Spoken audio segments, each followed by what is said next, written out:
হৃদয়, নাজিমুদ্দিন সুমন দায়িত্বে দেবাশিস পাল, সঞ্জয় দে রিপন, অপু, তাওহিদ, রাফি, বদিউল আলম, মইনুল, সাজিদুল হাসান, জামাল হোসেন, মোহাম্মদ আলী, সিকান্দার লাল।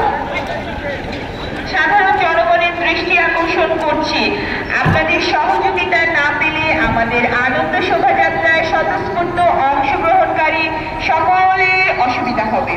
আমরা যদি একটু সহযোগিতা করি, প্যাসেজের মুখাবয়বের পর থেকে আমরা যদি সারিবদ্ধভাবে দাঁড়াই, তাহলে আমাদের আনন্দ শোভাযাত্রাটি ভীষণ সুন্দর হবে।